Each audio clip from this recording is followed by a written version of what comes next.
Hi everyone, this is AJ Vlogs, a Filipino actor based here in Saudi Arabia, and welcome back to my channel. For today's video, agad-agad, gawin natin ito ng reaction video, ang latest na vlog ni Bella Padilla, together with Kim Chiu. When Kim Chiu is the queen of character development, gusto ko tong malaman, being limitless. Gusto ko tong queen of character development. So I won't take it longer, I'm really excited to watch this.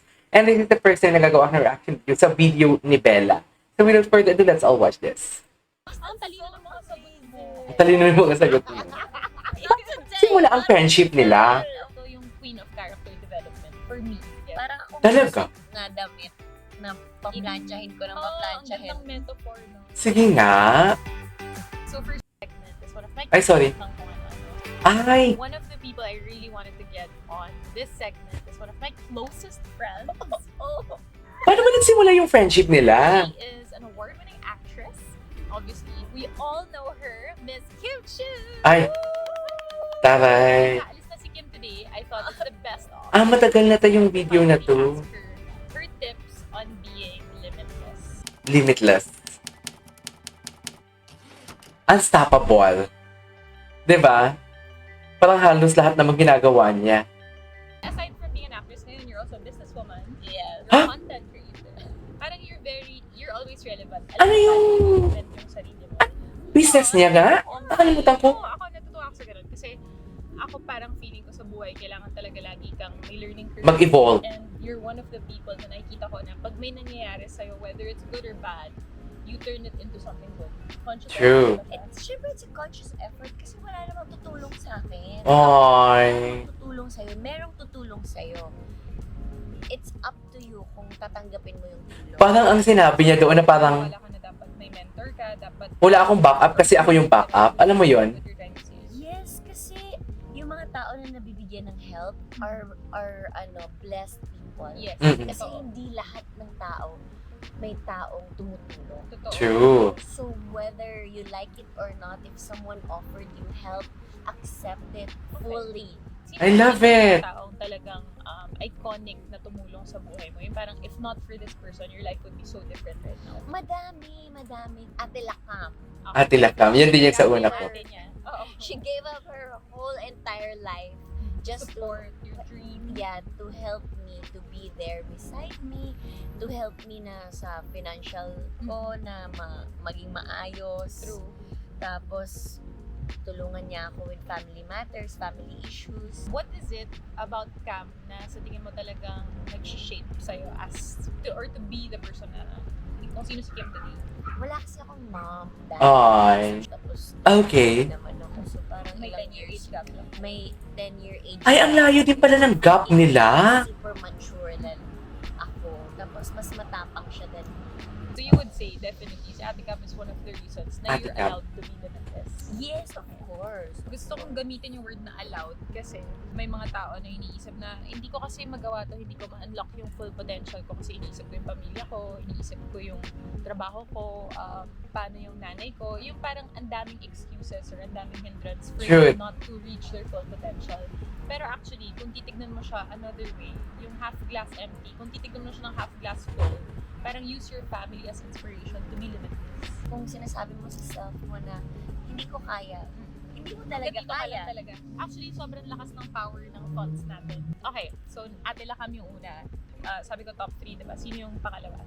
Second is Direk Lauren. Direct Lauren. PBB. That's the Direct Lauren. Yes, yun PBB. talaga yung ko, key to. Tapos si Sir Deo So next. if you didn't cross paths with Direct Lauren, nasan ka doon?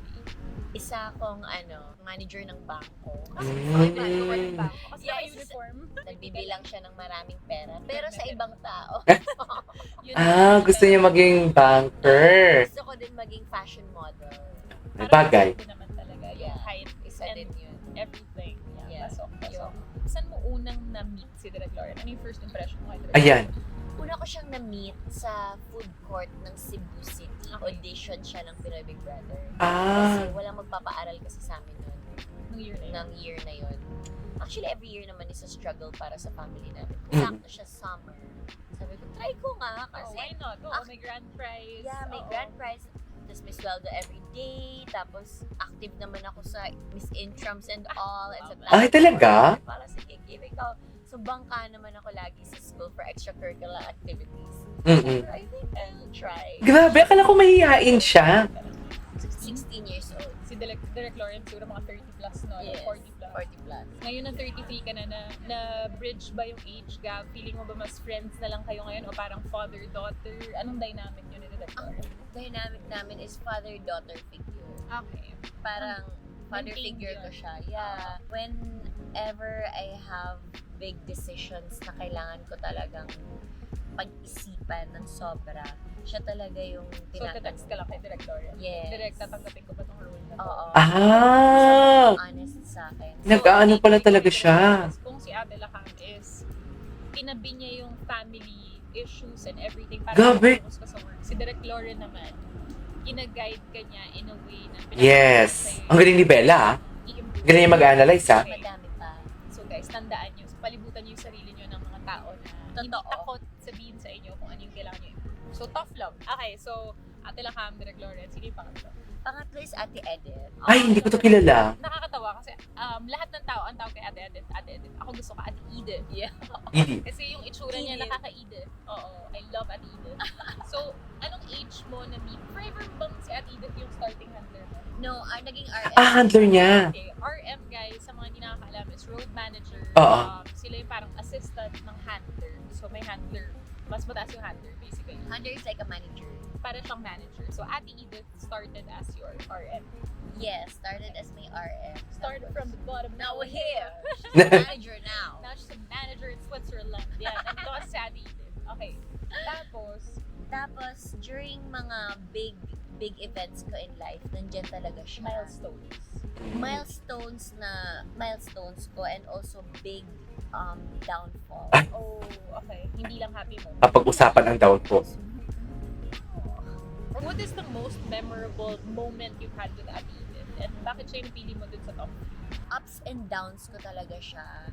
Tapos, namatay mom ko, nandyan siya. Hindi ako marunong magdesisyon. Okay. Mm. In what Parang, way? Ay, ang ganda ni Ate Edith, ah. Wala dun kasi malalakas yung mga decision mo sa life. lumakas na lang Okay. along the way. Okay. It's very hard for me to say no.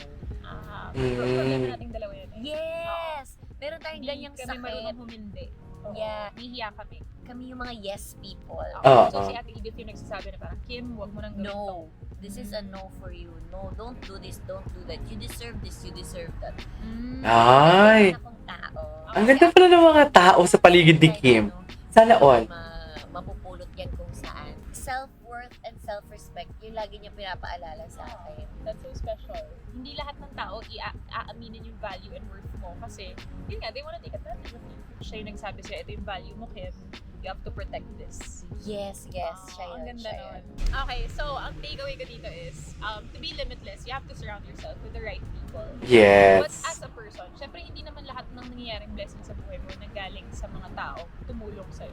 How did you build yourself? May jowa na ba to si Bella? Bigla ka sinalang agad, naging artista ka agad. Bakit pala nawala na to bigla? I'm gonna be a businesswoman. I'm gonna be a content creator. Paano nag-shift yun sa utak mo? Anong nangyayari? Nabobore ka ba? Sobrang dami kong energy. Mm. As in, OA yung energy ko. OA. I can attest. Kinakabahan na nga lang ako. Baka pagtanda ko, doon ako babawian ng katawan ko. Tulog ka lang maghapon. Yeah. Pagod na pagod. Ayoko mag-waste ng time. Most especially nung nag-pandemic. Nung nasarado lahat and nakakulong lang tayo sa bahay. Parang why waste your time when you can do it now? Right now. Oo. Mm-mm. Kay Kim ko rin natutunan yung don't overthink too much. Yun naman yung pinakaibahan namin dalawa. Ako nag-overthink to the Don't overthink Kain too ko, much. 72 na ako. Ganon, like, ang layo. Pero si Kim, Tatandaan ko yan. taking life one day at a time. Isa-isa lang. Isa-isa. Tatandaan ko yan, Sino Kim. sa'yo, no? One day at a time. Or may nangyari ba sa'yo, kaya mo in-adapt yung one day at a time? Siguro yung upbringing mo lang na lumaki yung kasi buhay ko ako eh. ng, ito kasi life ko eh, parang simple lang yung buhay namin. Tomorrow, ano pagkain? Hindi namin alam. Bukas, Mm-mm. sino magpapaaral? Hindi rin namin alam. Gets. The next school year, saan city tayo pupunta? Hindi rin namin alam. Hindi sure. So masasabi mo bata ka pa lang. Ganyan Bata ka na pa lang mag-isip. ako, trained na yung utak ko na Enjoy Ito today. lang tayo. Oo, enjoy today as it is. yeah, kasi pag wino-worry namin na shocks June na wala pang tuition. Pinapango namin yung lungkot mo. Oo. Wala ka pa nga dun. malungkot ka na. Actually, alam mo Kim, parang feeling ko sa lahat din ng kilala ko sa showbiz, ikaw yung queen of character development for me. Kasi, yes, because every time nakakakuha ka ng criticism, whether constructive or not, you take it and you improve. Kasi I think one of the first criticisms sa'yo sa showbiz when you were beginning was, ang payat ni Kim. Diba? Yun lagi eh. True. Yun alam ng mga tao, dream namin lahat yun. Gusto ko maging kasi payat ni Talaga? Kim. Kain today para maging Kim Chua. Yun lagi. Hindi pa kami friends ni Kim. Ang payat nga talaga ni Kim. Ako like Kim Chua. But, Pag sa tilakam siya, oh. Kim, ang payat ni Kim. Pag nakasmile. Hindi ka nag-workout. Nag-training ka para mag-Ironman. Yeah, Nag-duathlon. Ngayon, you look so strong. You look so fit. So, even Actually. in terms of that, you know how to change something to make it better. Natatakot ka ba mag-disappoint yung audience mo kaya ka lagi nag-improve? Or is it more disappointing yourself kaya in-improve mo yung sarili mo? Ako naman, kung ano naman yung napapansin sa akin, binabago ko. Yun nga eh. Kasi Bakit? feeling, at least sinabi nila. Okay. Hindi ko din alam na pangit na pala. Okay. Or like sa pagsayaw, ang bigas sumayaw ng katawan ni Kim. Pumasok ako showbiz, wala akong alam Oo. anything. Galing sa reality show. Oo, wala akong anything. Wala talaga, as in zero. So kahit ano i-comment mo sa akin, Kailangan aayusin mong ko. tanggapin. Aayusin ko. Yes, yes. Parang Malalaman, humble talaga siya. na paplansyahin ko ng Ang paplansyahin. gandang metaphor, no? Bawat problema minablansya. Bawat problema, pinaplansya. Sa pag-angat ko, wow, this is a perfect girl. So, ang ganda nun ang gandang metaphor nun. Pag nakakita ka ng konting crease in your life, iron it out. So, reflection of yourself yun eh. Pag sinabing hindi ka magaling sumayaw, tapos hindi ka natuto, or ayaw mo matuto, hindi na sila yung may problema, ikaw na yung may problema. True. Hindi mo ginilagin yung work. Yeah, kaya minsan maganda rin magbasa ng magagandang comments. Oo. Sa media, Kasi Totoo. uplifting. it's uplifting, it can also feed your ego. Ang ganda ng damit ni Kim. Maganda yung araw mo. Minsan maganda rin magbasa ng mga honest comments. True. Kasi mas Honest na hindi, na in a very subtle way. You change Kasi may honest na yan, tipong alam mo yung minamaliit ka na. your own brand. Yes. Is Ay. this something na dati mo pang dream? Naisip ko siya ng pandemic. Okay. Ang dami niya namang iniisip ng pandemic. Bags. Kasi nakita mo ang dami mong bag. Ang dami kong bags. Okay. Tapos, Ay, oo, bags. Bags ang kanyang Disney business. bag din yung ibang tao Mm. na not For as every outfit. expensive Oo. as ano Your yung mga collection. collection ng mga bags ko. Kailangan natin siya araw-araw. So you wanted to produce something na good quality but affordable for your audience. for my audience. Sobrang hands-on niya guys. As in, lumilipad ka nun papuntang Bangkok. Yes, Oo, yes. check mo talaga lahat. So these are existing bags na you House of Dita Bani, yan naalala ko to. na lagi po siyang sold out guys. Iba yung feeling of happiness. Sobrang cute niya kasi guys. Ayan na. Ay, ang ganda. Akin na iuwi to. Akin na to mamaya. Charot, joke lang. Where do you see House of Little Bunny in 5 years? Do you want Actually, to shop? mababa lang yung expectation ko for House of Little Bunny. Kasi medyo mahirap siya. Okay. Everything, it's like a new world na Oo. na pinasok ko na Oo, medyo wala masakit naman sa tayong ulo. training ng sales. Yes, Oo. wala tayong training ng sales, wala tayong training ng marketing, Mm-mm. training ng investing, cargo, shipping, all, material check. Kailan yung return of investment Yes. mo, everything. Yeah, true. So, inaral mo ba lahat to? Nagpaturo ka ba? Or nag-delegate ka ba? Naghanap ka ng mga tao na, ito, sa'yo to, ikaw to. Nag-delegate ako ng tao and kumausap ako ng mga tao, ng mga businesswoman, ganyan, to get information or to get inspiration. Gets. Tapos gusto ko pang mag-breakdown every day sa taping Sampal-sampalin kaysa mag-isip ng mathematics. Okay. You're doing really well. And it's always sold out. Congratulations. Thank you. Wow. Last topic I want to touch, content creation. So, you're now one of the most visible faces on Exactly. Yeah, sa Philippines, definitely. Would you say that you still keep a big part of your life private or you're an open book? Ako kasi, galing ako sa reality show.